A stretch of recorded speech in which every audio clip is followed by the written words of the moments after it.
Mr. President.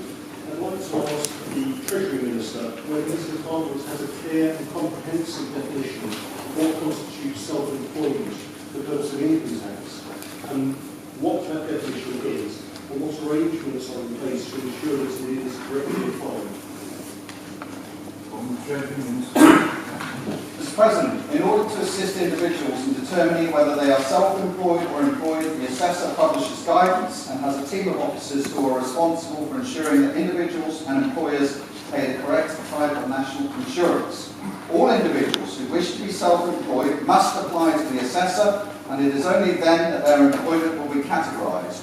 When categorising an employment, the assessor will look at 4 areas: mutual obligation, control, integration, and economic reality.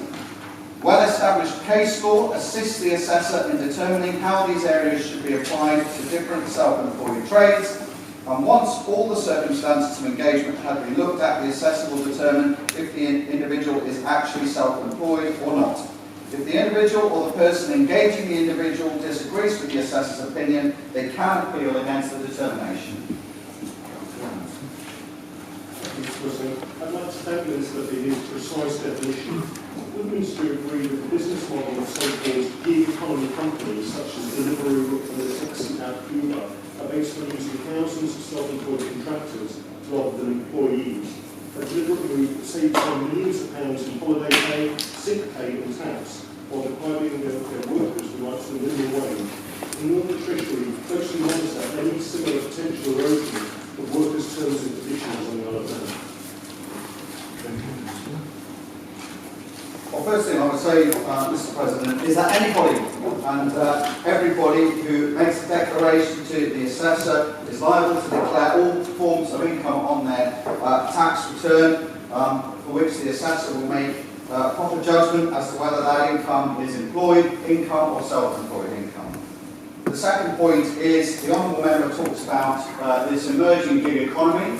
I think this new gig economy, as it's being termed, is something that has now come into some sort of formal recognition.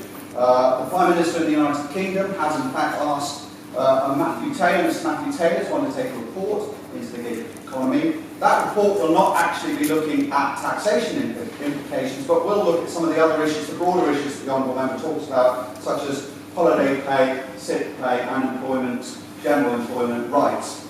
This is an ongoing matter. What I will reassure the Honourable Member and this Honourable Court is that in terms of taxation and receipts, the Treasury officers informed me that our self-employed registered numbers remain healthy in terms of the numbers that are in self-employment.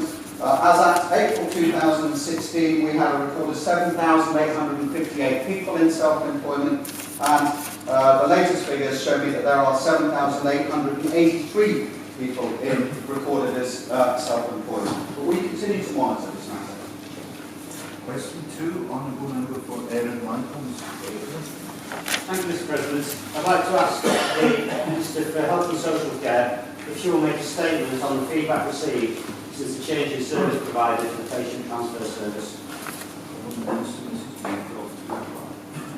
Thank you, Mr. President. As members are aware, the patient transfer service was awarded to ComCab on the 22nd of March 2017 at the end of the formal procurement exercise. The department intended to continue the arrangement with the previous provider for a further short period to enable a smooth transition. However, on not securing the contract, Bridgewater gave notice that they would cease providing the service with effect from the 27th of March. This meant that ComCab had only a brief period to mobilise and perhaps meant that some teething problems were inevitable. However, it is important that patients should be confident that they will be safely transferred from the airport or port to their hospital. To this end, we continue to monitor all feedback received, both directly by the department and via the various social media outlets. At this early stage, the feedback has been both positive and negative, although there have been more concerns raised than compliments received. All feedback is logged on a daily basis and reviewed weekly by both the department and ComCab. The feedback has been used to inform changes to how the service is booked by patient transfers team and provided by the company. An example of this is where patients need additional support, and this is now built into the booking, so ComCab are made aware before even meeting the patient. I would therefore encourage all patients to make their individual needs clear to our patient transfers team in order that any requirements can be built into their booking. There have been a number of comments about the fleet of hackney cabs and the use of fold-down seats, and I would urge patients to advise if they have difficulty travelling backwards, and it will be included in the booking details. We have also asked ComCab to ensure that patients get the fixed seats in the cabs and that escorts use the fold-down rear-facing seats wherever possible. ComCab have also provided the department with a full list of vehicles available, including vehicles with a lift-out seat, to ensure that all of our patients are as safe and comfortable as possible. The department continues to welcome feedback of any kind for the patient transfer service to enable us to continue to improve the service and ensure our patients' safety and comfort at all times. Thank you, Mr. President. I'd like to thank the Minister for a very comprehensive response, and it's very pleasing to hear that there's a spirit of continuous improvement being adopted here. And clearly, there were inevitably going to be issues in the transitional period. Can the Minister confirm to what extent organisations like Travel Watch, for instance, are being engaged in a more formal sense as a communication channel, in addition to the established monitoring of things like Facebook? And can she specifically comment on concerns around drivers forcing passengers to either pay the £2.50 airport access charge at Liverpool Airport or forcing them to be dropped off some distance away from the front of the airport, which clearly doesn't feel like an acceptable situation, particularly for patients with mobility issues? Thank you, Mr. President. I don't have the specific information about Travel Watch, but I do know that they have contacted the department, and certainly any of their comments will be looked into and considered going forward. With relation to being dropped off at the airport, I'd like to inform members that Liverpool Airport does not provide permits to any of the parties to go directly there. However, the department had an agreement for permits to be purchased for the patient transfer service provider. New permits had to be purchased and issued when ComCab took over the contract, and due to the short mobilisation period and required negotiations, the permits were not received by ComCab until the end of the first week of service provision, despite the best efforts of ComCab and the department staff. But hopefully this issue is now resolved, but the department is continuing to monitor the situation to ensure that it is. Mr. Ashworth. Thank you, Mr. President. Can I ask the Minister, as part of the feedback that the department's received, is the Minister aware of situations where people are arriving and finding that they can't actually get in or out of the black cabs?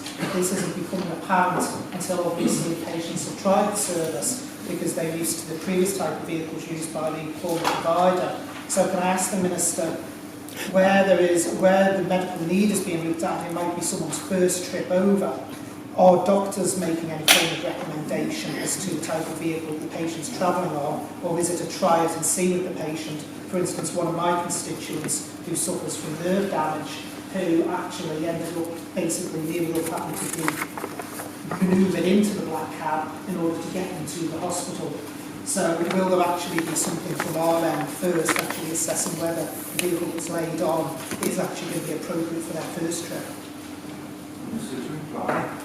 Yes, thank you, and thank you for the question. As I said in my original response, we're encouraging all of our patients who use the patient transfer system to let us know of any needs that they have to avoid a vehicle being allocated to them that is unsuitable for their needs.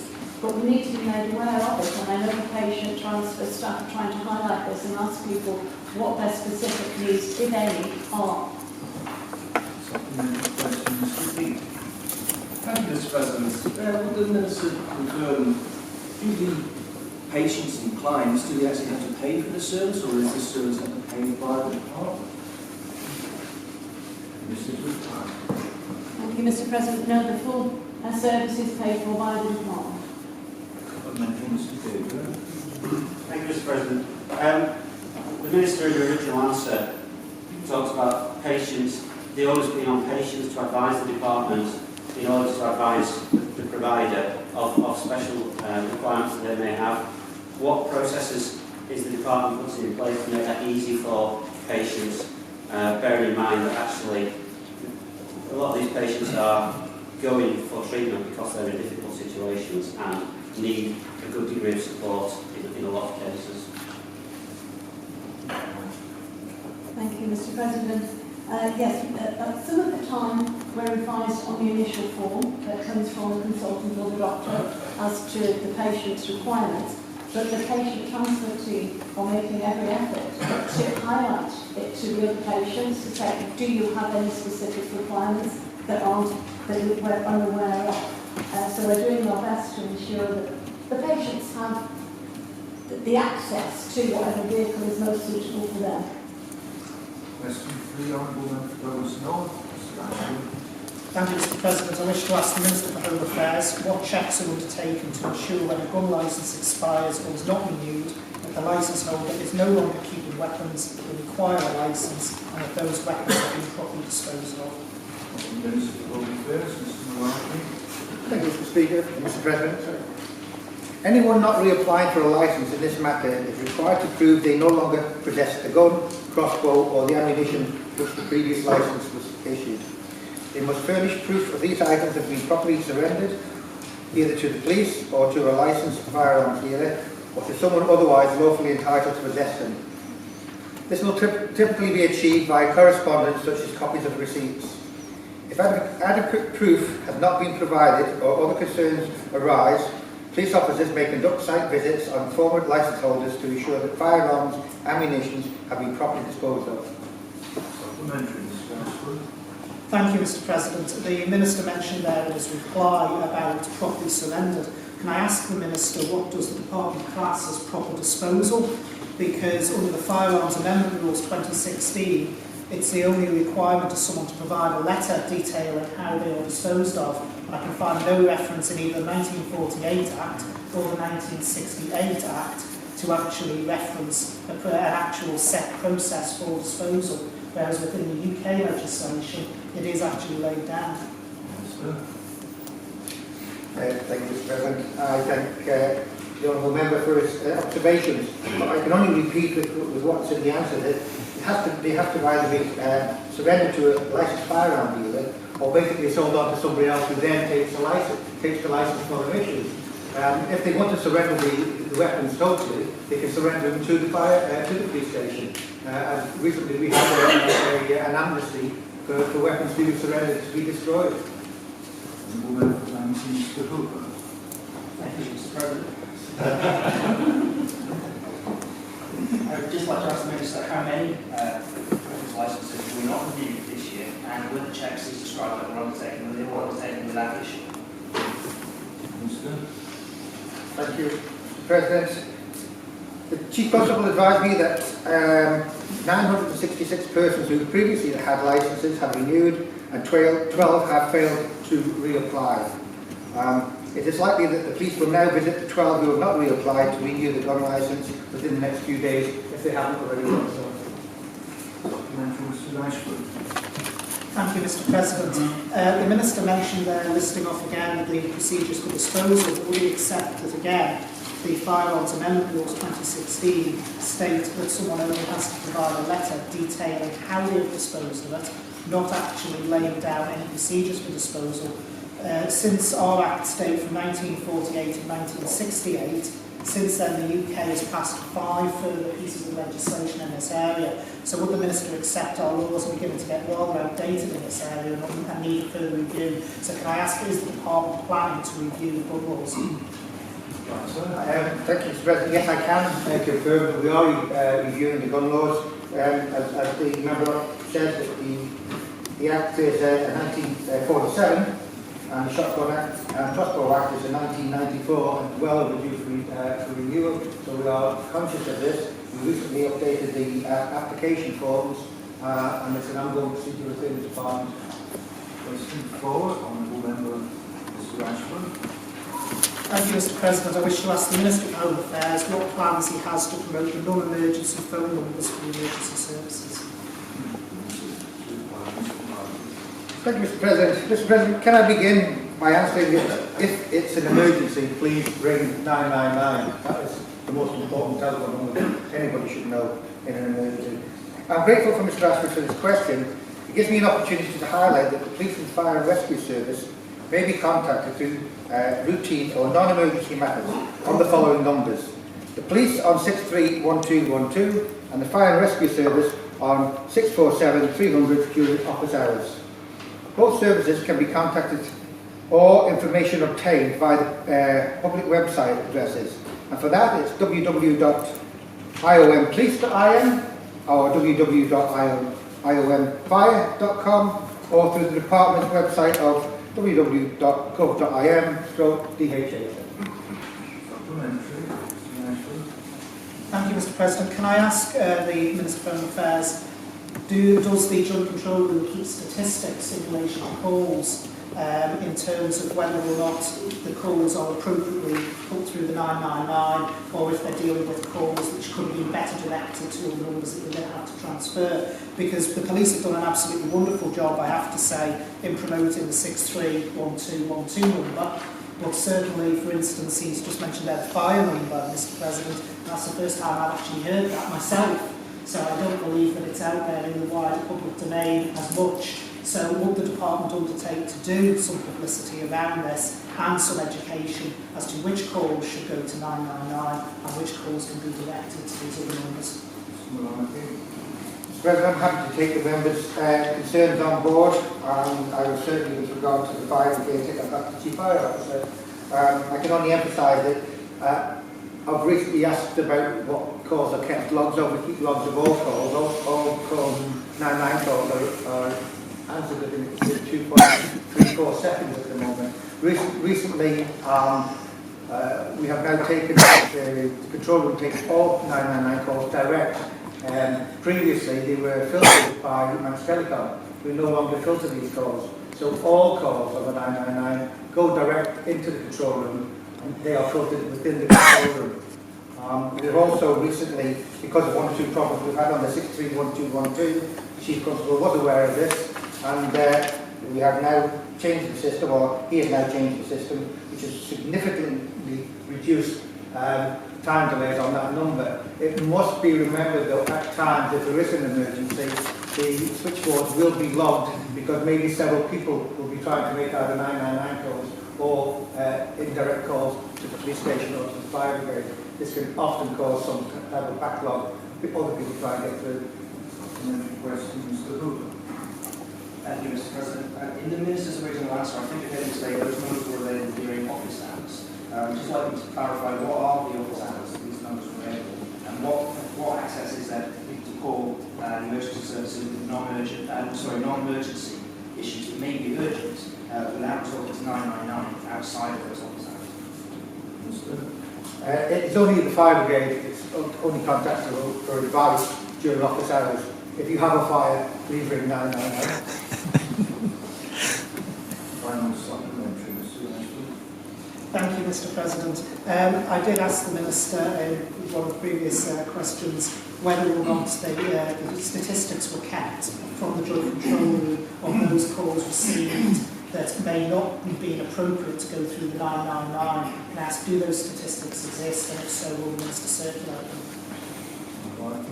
I did actually say, Mr. President, those figures will exist, and I'm happy to have them circulated to members if he so wishes. Question 5, Honourable Mr. Woodward. Thank you, Mr. President. I'd like to ask the Minister for Home Affairs when he will make a decision regarding the proposed sale of Ramsey Courthouse. Mr. Home Affairs, Mr. Markey. Thank you, Mr. President. Mr. President, I thank the member for Ramsey for allowing me this opportunity to give you an update on the matter. I'm due to meet with representatives of Ramsey Commissioners tomorrow, and I hope to be in a position after that meeting to progress with any recommendations I may have forward to Treasury. Question 6, Honourable Member for Forest North. Thank you, Mr. President. I wish to ask the Minister for Infrastructure what plans his department has to ensure airfares are not excessive. Mr. Infrastructure, Mr. Palmer. Thank you, Mr. President. Only the Office of Fair Trading has the legal powers to investigate airfares should they be deemed excessive.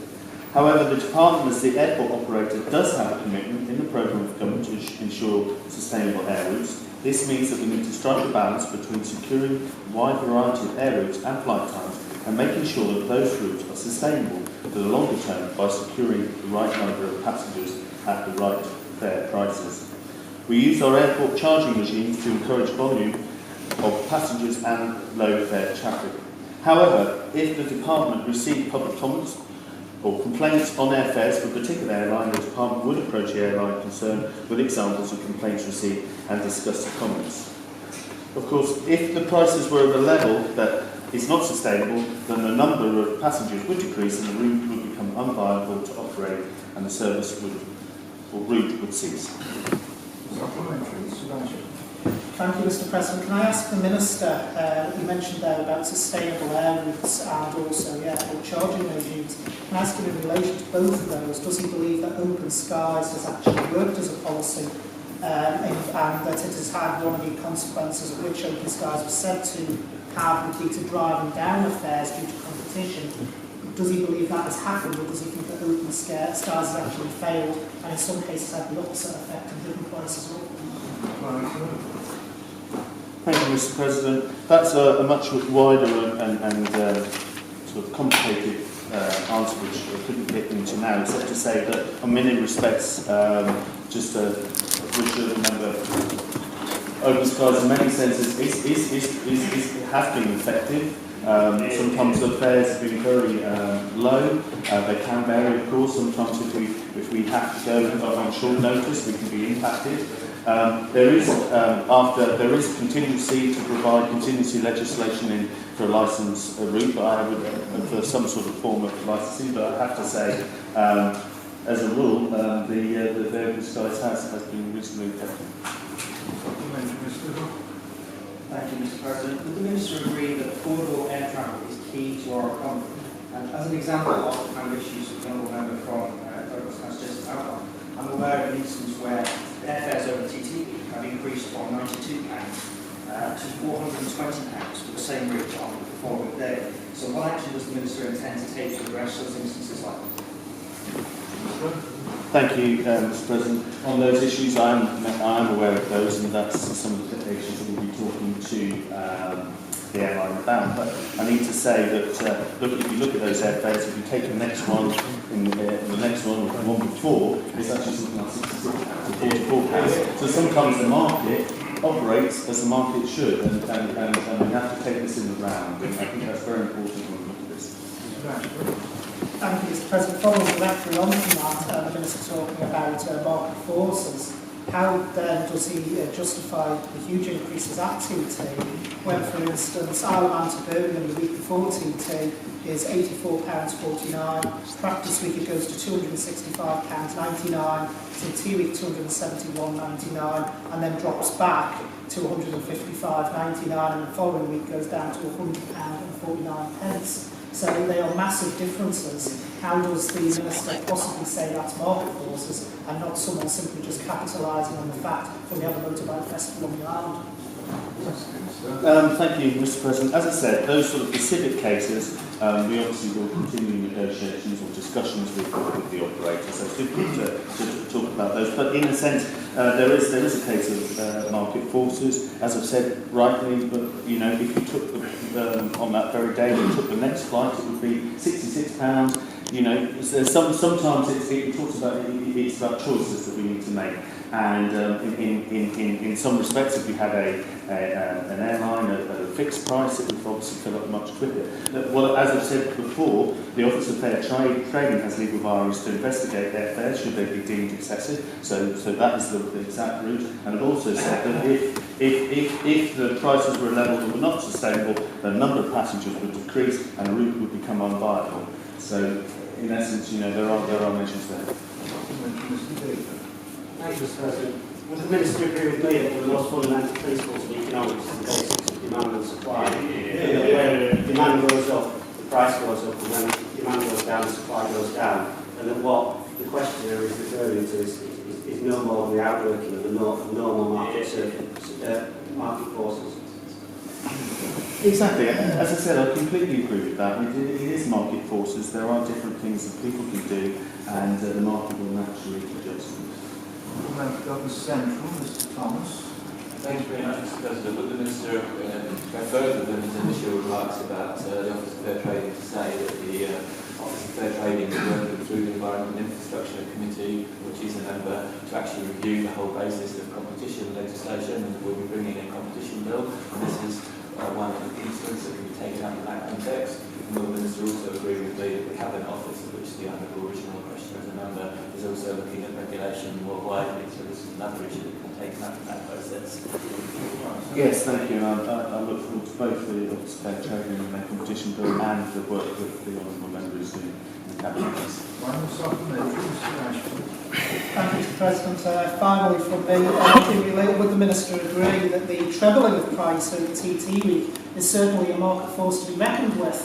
And does he believe that actually having the prices treble for those 2 weeks, regardless of market demand, is actually helpful both to the Isle of Man's image and the Isle of Man's economy? I think you've already addressed the question. In one sense, it shows you exactly how attractive the island is, and exactly how people wanted to come here. So, I've already addressed the issue of Office of Fair Trading and the work that the Honourable Member is doing in the Cabinet Office. Question 7, Honourable Member Mr. Ashford. Thank you, Mr. President. I wish to ask the Minister for Infrastructure how the bottom ash produced by the energy from waste plants could be recycled or disposed of.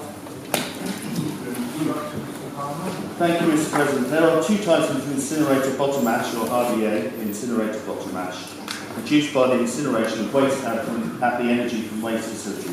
IBA from the incineration of mixed household and commercial waste in the primary incinerator, and IBA produced from the incineration of clinical waste in the secondary incinerator.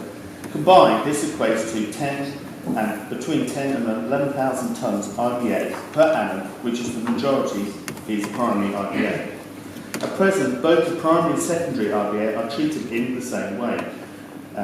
Ferrous material is removed by an overland magnet, and remaining ash is transported to the facility at the old Tynwald quarry, which is operated by a contractor on behalf of the department. Any remaining metal is removed and the material is stored on a sealed hard standing to allow the ash to mature or stabilise.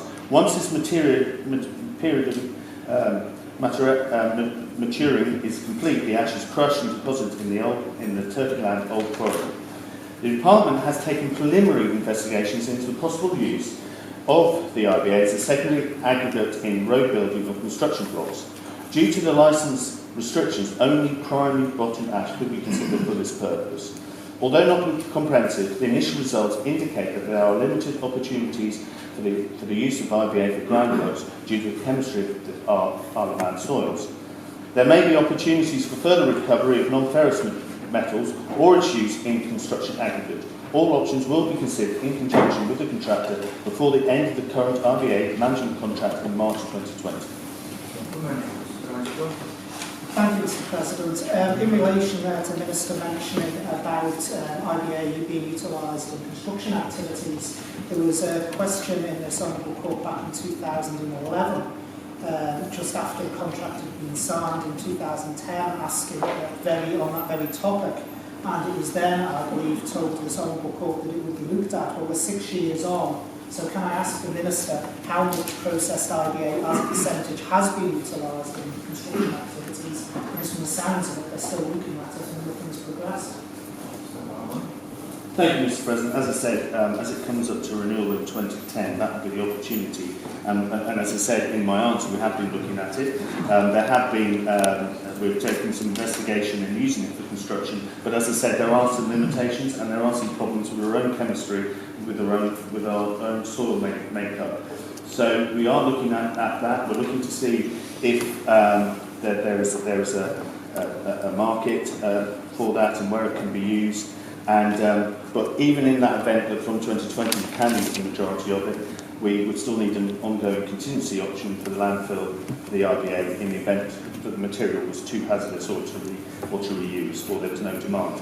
So in essence, we are looking to see from 2020 that we can progress that way.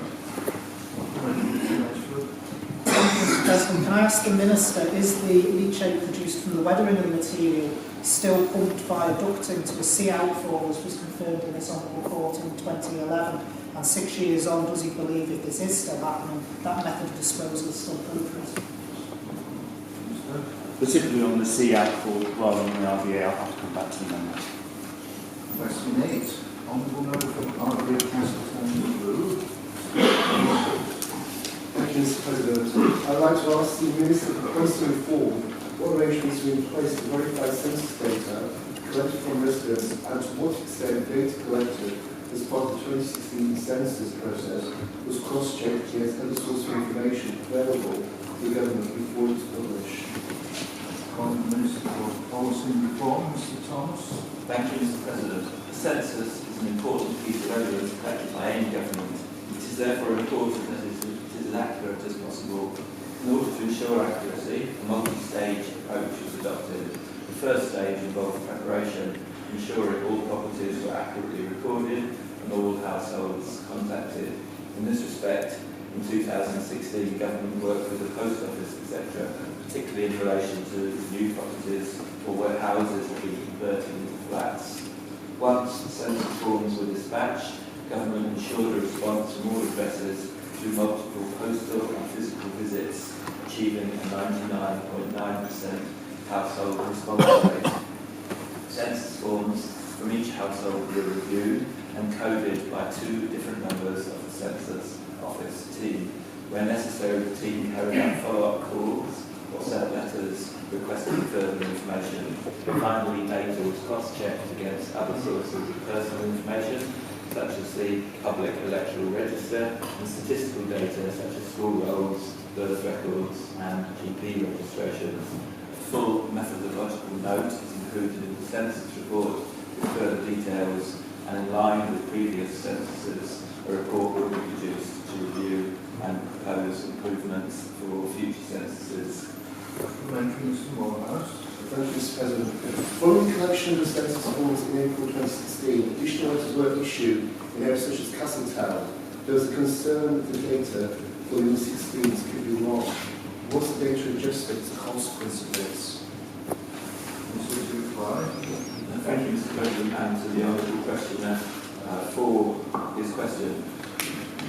Page 51, 2 and 53 are the location of the methodological note about how the census, that's reference pages in the census report itself.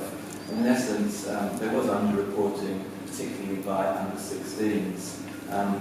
That follow-up letters and follow-up communication in other ways was actually carried out, and then ultimately an adjustment was made using a computation and imputation approach, which is fully described. I think it was a 7-stage approach.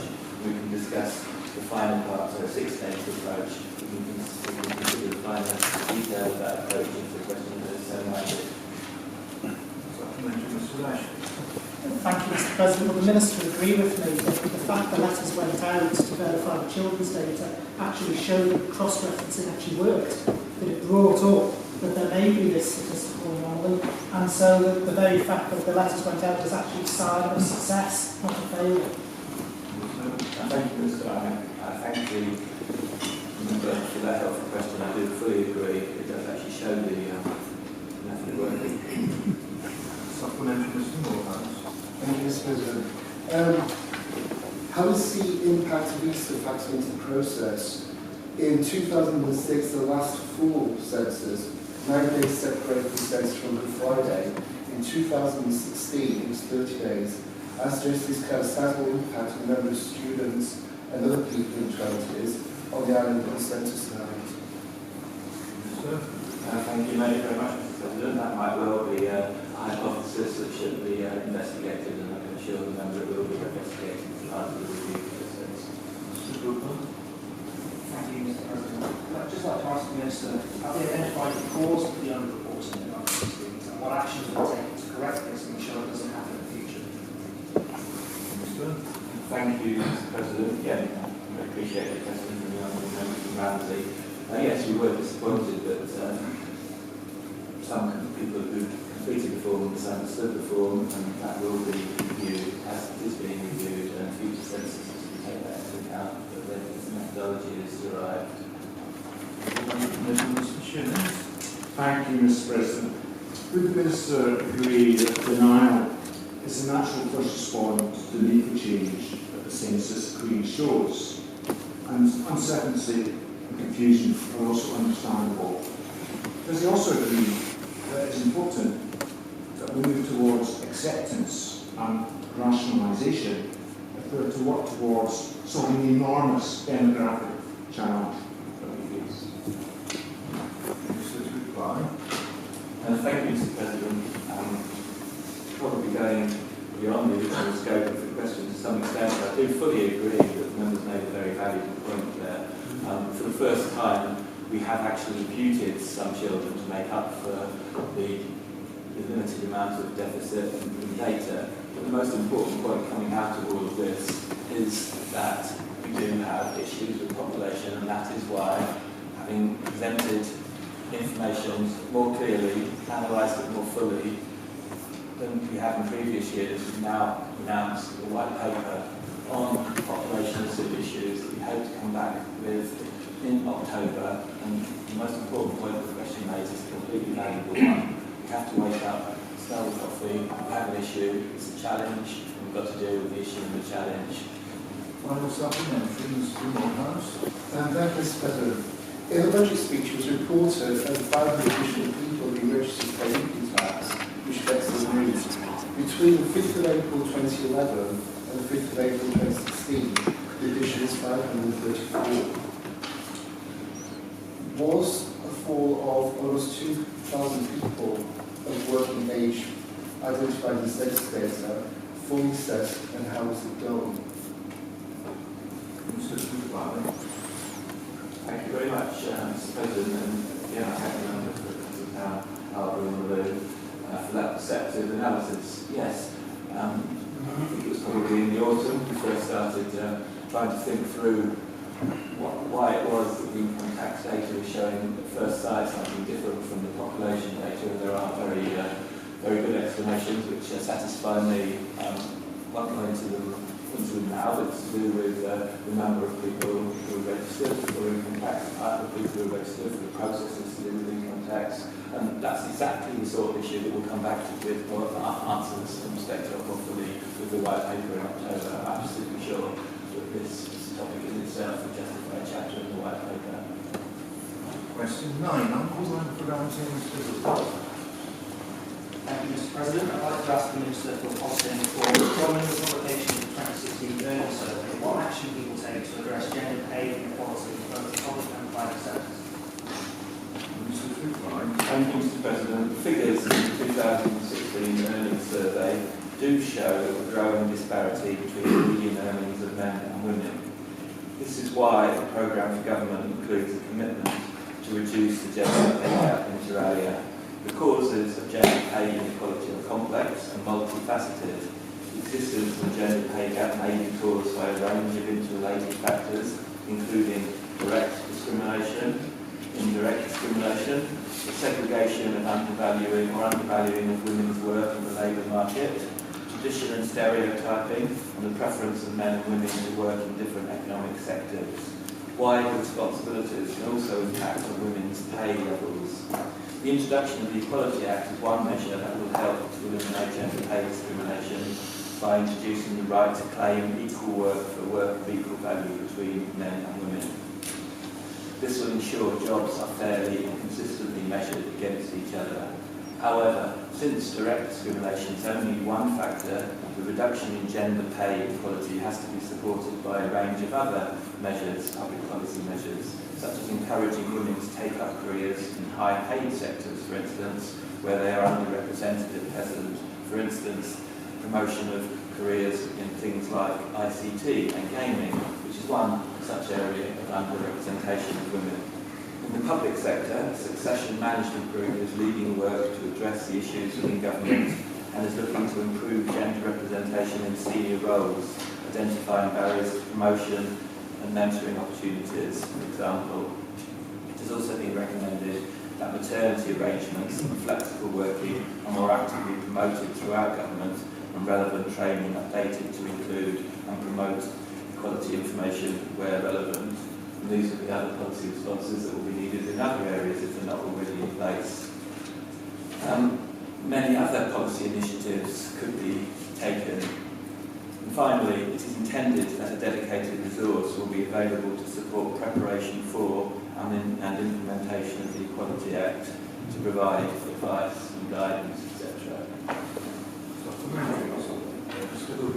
Thank you, Mr. President. I'd like to thank the Minister for that quite comprehensive answer.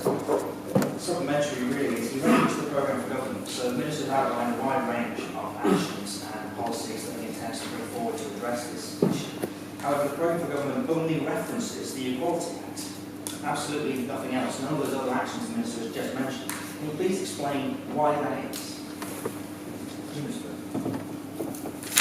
Thank you very much, Mr. President. I hate to disagree with the Honourable Member for Ramsey, but I do believe in terms of national indicators and departmental delivery service plans, there are many other policies that are mentioned and are relevant. So I don't think there's any need to go into specific referencing of the various documents. But what I would like to say is that often the Honourable Member Ramsey tweets that he's looking to prompt me into action, and I'm very much looking forward to working with the Honourable Member, who's a member of the Department of Education and Children and the Department of Economic Development, two very valuable partners in this whole process, to actually take up the training issues, the employment issues, the legal issues that will enable the gender pay gap to be reduced. I'm looking forward to funding in those capacities and those memberships in coming years to make sure that we can tackle the gender pay gap. The last point to note is that I think we've had legislation in the United Kingdom to address the gender pay gap for 45 years. We've had it in the United Kingdom for 16 years. So the Equality Act cannot be the silver bullet in all of this. It's going to have to be many more fundamental policy responses that are needed. Question 10, Honourable Member for Ramsey Dr. Adams. Thank you, Mr. President. I'd like to ask the Minister for Economic Development what legislative and regulatory framework applies to A, the Ireland Post Office, and B, other parcel delivery companies operating in the island, and what assessment is made of the extent of unregulated activity in this sector. Minister for Economic Development, Mrs. Scanlon. The Post Office Act 1993, as amended, sets out the regulatory framework for both the Isle of Man Post Office and parcel delivery companies operating on the island. The Act sets out, among other things, the constitution and powers of the Post Office. Under Section 10, the Post Office is given the exclusive privilege of conveying letters from one location to another throughout the island, subject to exceptions. However, Section 12 of the Act allows the Department to grant a licence for services that may fall within the Post Office's exclusive privilege after consulting with the Treasury and the Post Office. Anything done under a licence does not infringe the Post Office's exclusive right to convey letters throughout the island. Parcels, for example, containing goods are not subject to the exclusive privilege and therefore do not require a licence. The Department has guidance for those who may require or seek a licence and terms under which it is issued. The main condition for a licence to convey letters is that each individual letter must be conveyed at a charge of £7.50 or above. The guidance and terms are available on the Department's website. Moving to the last part of the question, in respect of the assessment undertaken on unregulated activity, our Department meets regularly with the Post Office where the opportunity to raise concerns of inappropriate trading can be addressed. Indeed, such discussions have in the past led to the Department contacting postal and courier companies to remind them of their obligations and that they may require a licence. In addition, our Department will investigate where it received evidence that trading is being undertaken that breaches the Act and the licensing requirements.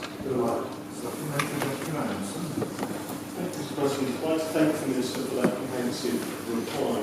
Would he agree that while services such as in-post, DPD and Hermes provide cheap services, often using local people on a self-employed basis, it's essential that such workers have adequate car insurance and that customers are protected against loss or damage of their goods?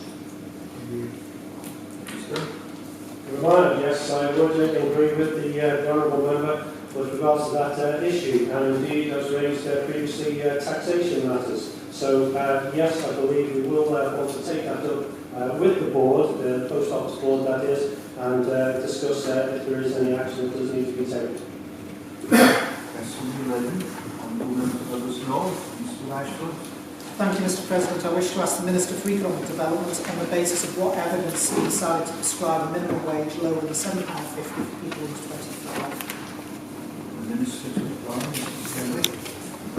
I'd like to thank the honourable member for this helpful question. As members will no doubt recall, in March, Tynwald, we approved a new minimum wage rate of £7.50, which applies to workers aged 25 and above, in addition to increasing the minimum wage rates applying to younger workers. These rates will come into operation in June. Honourable members, determining the rates of the minimum wage is a difficult balancing act. I recognise the argument set out in the committee's recommendations that young workers may be doing exactly the same work as older colleagues and therefore deserve the same level of pay. However, that has been set against the argument that younger workers may be less experienced than colleagues and may not have the same responsibilities as older workers. It should be noted that there has been concern in the UK that the £7.50 rate will have a negative effect on some businesses. However, as it is a new rate and there is limited evidence as to what effect it will have on the Manx economy, we wish to be cautious in its introduction. That said, honourable members, you will recall that in the March term I gave a commitment to ask the Minimum Wage Committee to review the rates for younger workers when it next consults, and I can confirm that I have now formally asked the committee to do so. Supplementary, Mr. Ashford. Thank you, Mr. President. Can I thank the Minister for that reply. He mentioned there, Mr. President, about the fact that younger workers may be less experienced than their older colleagues. Surely that doesn't apply with you at 25 bracket, because even if you had someone who went all the way through university, they could still potentially have 4 years job experience in that role and actually be paid less than someone who reaches the age of 25. So does the Minister really believe that's fair? I also asked the Minister while I'm on my feet, creating a new bracket now for 25 and above, how does that fit in with the Equality Bill when we're going for the concept of work of equal value that was unanimously approved by both the House of Keys and Legislative Council? So surely these brackets between age are becoming redundant as we speak.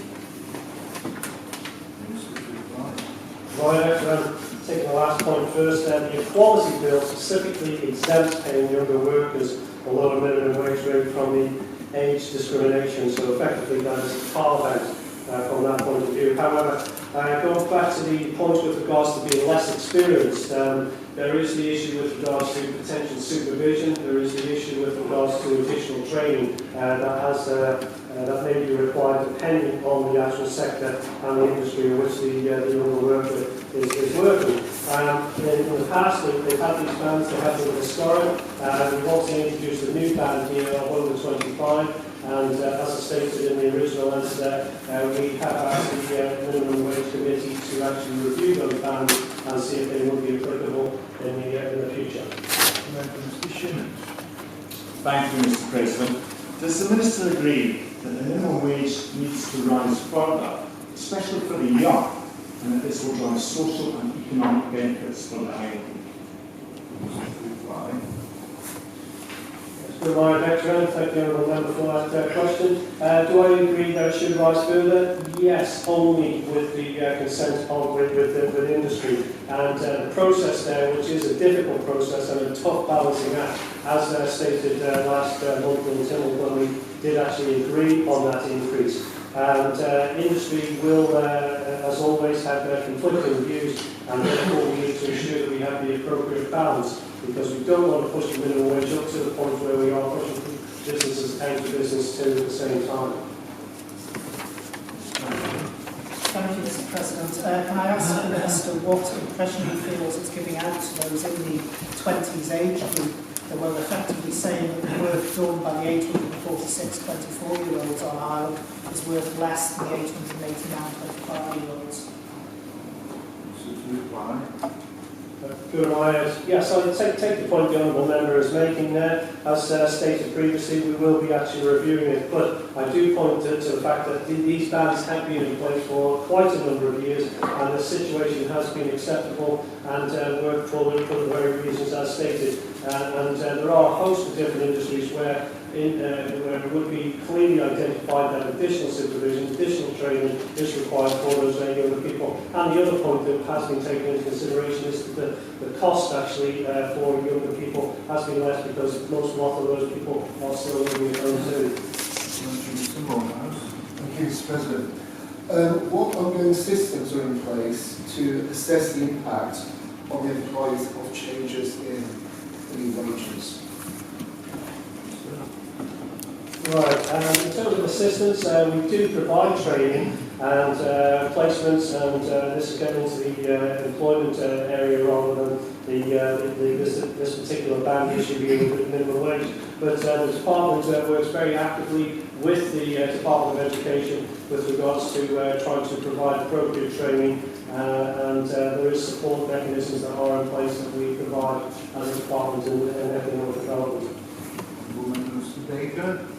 Thank you, Mr. President. Will the Minister agree with me that the minimum wage is a legal minimum wage, it's not a recommended wage, and that given that we are short of people and that we have a particular shortage in the 20 to 30 age group, that market forces are likely to actually drive actual earnings to a level that actually rise over time because of the shortage, and that the natural trend will be that actual wages will increase as a result.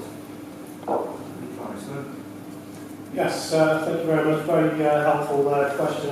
I do agree entirely. This is about a legal minimum wage. The next question, talking about work permits, is they are intrinsically linked.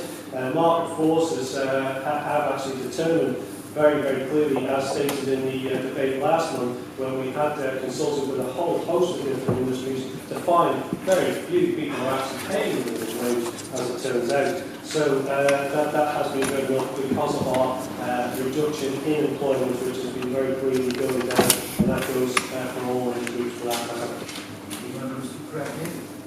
Yes, I asked the Minister in his response to the Honourable Member for Middle Mr. Shumans, did I hear him correctly that he said that the increases, as suggested by Mr. Shumans, would only happen with the consent of industry? Because that may not necessarily hold before it comes. Right. Yes, we do want to have industry support. Clearly, we didn't have the entire support, as highlighted, I think, in the last month's debate in this court here with regards to the minimum wage. But yes, we do consult widely. The Minimum Wage Committee do a very valuable job in providing that information, the science, but that is only part of the equation. And as stated in the previous answer I just gave, we did actually consult wider and found that there was very few people actually paying minimum wage, therefore the market forces were pushing it up in any case. So that was a recognition on both sides. Question 12, Honourable Member for Thank you, Mr. President. I'd like to ask the Minister for Economic Development, when will he take action to relax work hours? So my turn. I'd like to thank the Honourable Member for Middle for the opportunity to provide an update to the answer I gave on the work permit just last month. As members will recall, I set out a number of actions. Firstly, I mentioned we have been approached by representatives from the construction sector to consider temporary exemptions for short-term projects by Manx firms. We are still consulting with stakeholders on such an exemption and remain open for such a temporary exemption for skilled workers if we get the consensus from the sector. Secondly, we intend to assist cohabitating partners for Isle of Man workers, work permit holders and persons in exempt employments to work on the island, as we recognise the strong feedback from industry that this issue remains a barrier. The Equality Bill will make a number of changes to work permit legislation, including the provision of powers to confer rights of cohabitating partners for Isle of Man workers. Once the bill has obtained royal assent and an appointed day order has been brought the relevant sections of the new Act into operation, we intend to bring the necessary secondary legislation to Tynwald. Thirdly, I discussed a broader reform of the system, and we have continued to discuss such reforms with key stakeholders ahead of a consultation document on some possible additional work permit reforms which we hope to issue in the next few weeks. As I have previously stated both in this honourable course and in another place, it is not my intention to abolish the work permit system. My objective is to balance the interest of both Isle of Man workers and employers while ensuring the system as a whole facilitates growth and employment opportunities.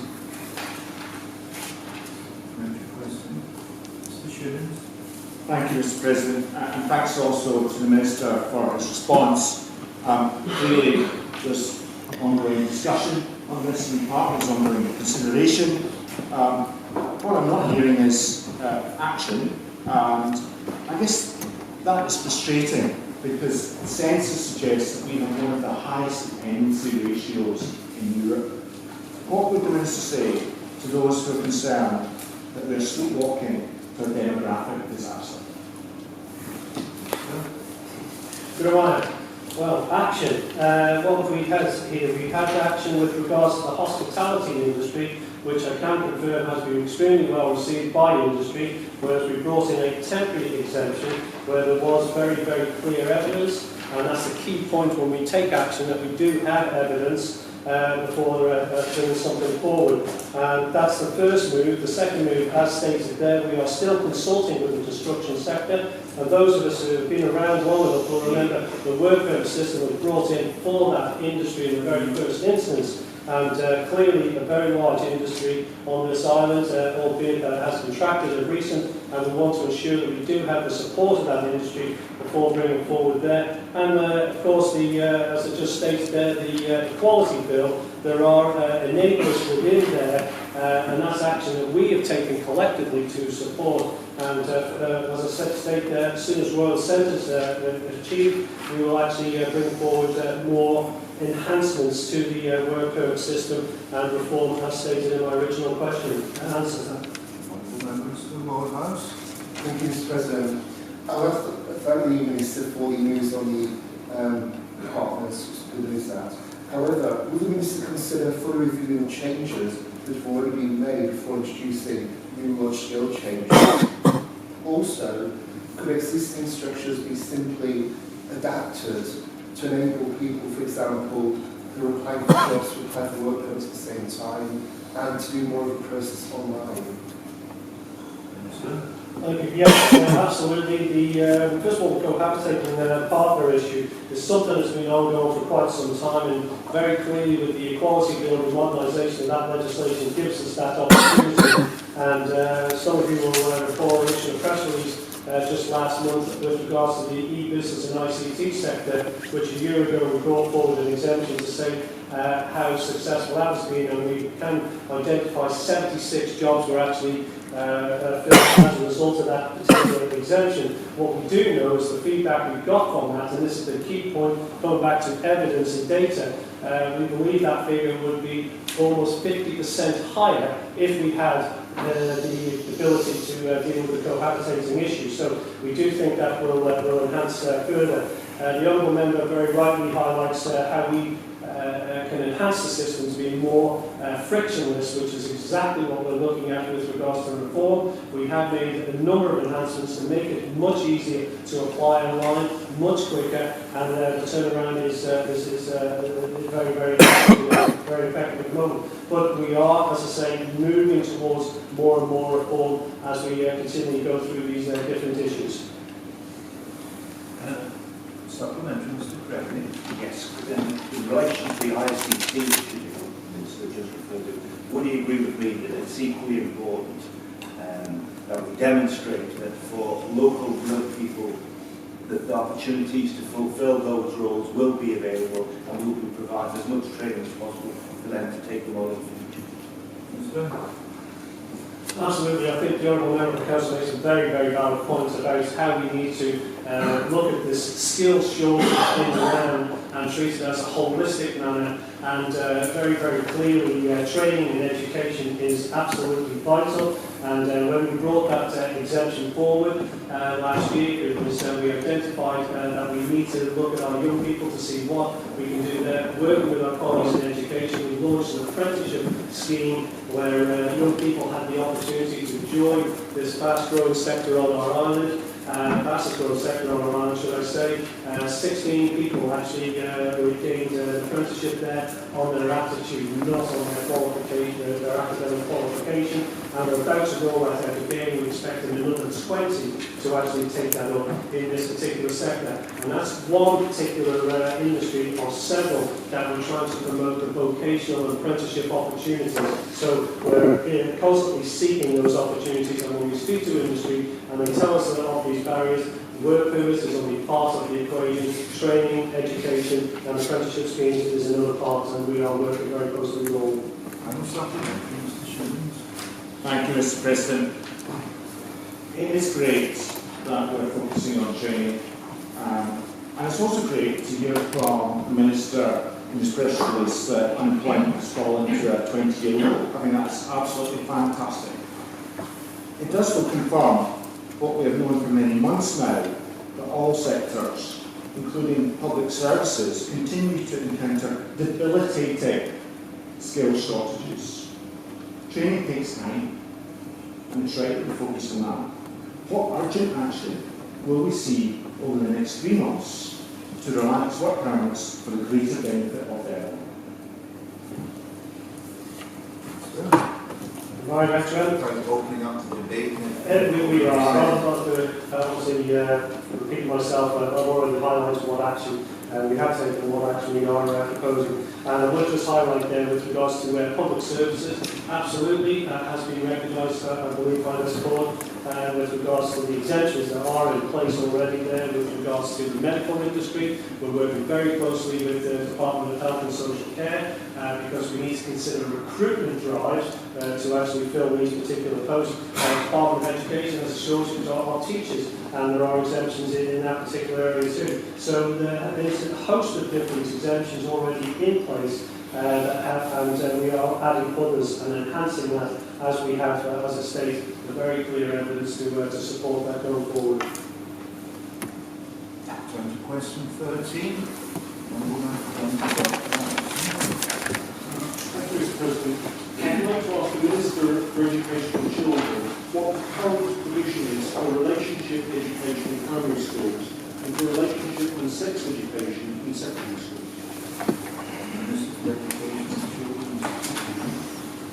Thank you, Mr. President. Relationship and sex education is delivered within island schools in both primary and secondary settings. In primary and secondary schools, relationship and sex education forms part of personal, social and health education, PSHE programs, as well as other aspects of taught curriculum, such as in science and RE, as part of a whole school approach to the aspect of learning. Children and young people are given the opportunities to explore age-appropriate knowledge, understanding and skills that support them in making positive decisions in their lives, both now and in the future. In primary schools, study life processes in living things where they will consider characteristics of living things such as growth and reproduction within plants and animals at an age-appropriate level. At Key Stage 2, that's 7 to 11 years old, primary schools also deliver sessions at the developmental appropriate level that aim to enable young people to manage change, including puberty and transition. At this level, as part of puberty education staff, will also deliver information about development of the fetus during stages of pregnancy. Staff who deliver the classes are supported by provision of varied support and training from the department to teach these topics in an open and non-judgmental way. In secondary school, body changes and reproduction are covered in Key Stage 3 and 4, that's 11 to 16-year-olds, science curriculum. In addition to this, opportunities for young people to explore key concepts around positive relationships and well-being, as well as other aspects of relationship and sexual health education, are included in PSAG programmes and RE lessons. Finally, in secondary schools, in both RE and PSAG in particular, there are discussions about parenthood and the consequences of unintended teenage pregnancy and the range of options available in Key Stage 3, which is consolidated with Key Stage 4.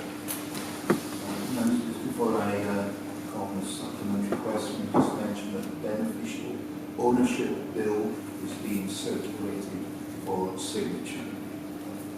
Supplementary question, Mr. Anderson. Thank you, Mr. President. Will the Minister agree that if we are going to effectively combat domestic violence and sexual crime, early comprehensive sex and relationship education for boys and girls is essential, and that this is ideally provided by impartial and non-judgmental teachers, not necessarily familiar to pupils, rather than schools that sometimes rely on faith-based groups, but that same local community teaching a curriculum that may not be designed by educationists? Thank you, Mr. President. Yes, the schools do have outside people who do come in, and they do work with a framework and under the supervision of staff in the classroom. So education regarding relationships is discussed, and it is an area that we have a member of staff dedicated to review. Mr. President, having taught sex education relationship issues in our secondary school, despite receiving no specific training in these areas, I would ask the Minister whether a non-specialist teacher is really best placed to deliver such material in 2017 and beyond. Thank you, Mr. President. I think in some areas, students will respond better to staff that they know rather than having somebody coming in and not having confidence in that person. I think we have to have a balanced area where you have some of the staff that the students know and those from outside with specific knowledge. Supplementary on the Mrs. Kane. Thank you, Mr. President.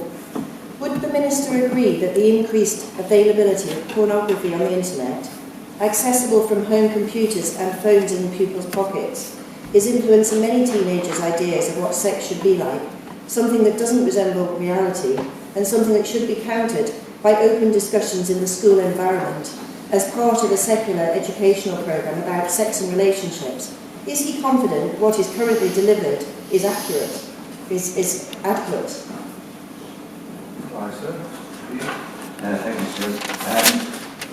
I'd like to supplement. Unfortunately, it's not an area that we've looked in as part of this answer, but when I go back to the Parliament, I will ask the specific question regarding how they deal with pornography and actually deal with the students. Supplementary, Mr. Baker. Thank you, Mr. President.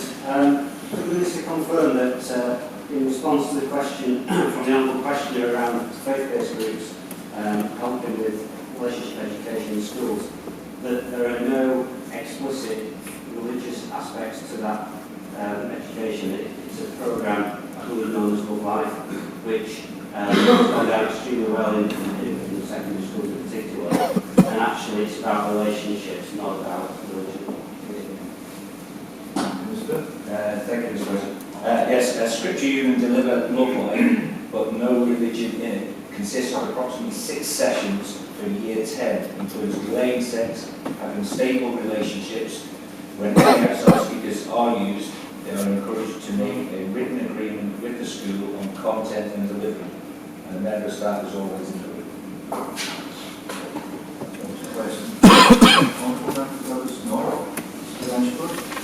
Thank you, Mr. President. I wish to ask the Chairman of the Office of Fair Trading what powers the Office of Fair Trading has in relation to the Question will be answered by the Deputy Chair of the Office, Mr. Corkish.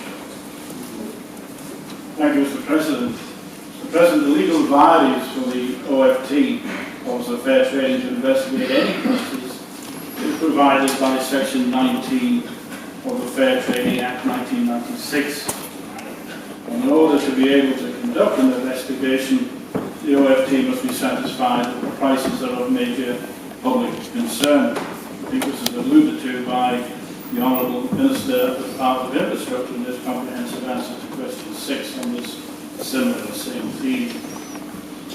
In the event that the OFT would want to take a price investigation and were to find evidence of excessive pricing, Section 19A of that Act provides that the Council of Ministers can make a referral on prices to a review body.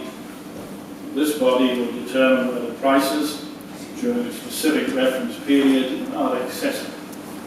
If an investigation under Section 19A determines that excessive prices are being charged, Sections 19B, 19C, and 19D provide remedial mechanisms, including a mechanism under Section 19D for the Council of Ministers to make an order to limit prices.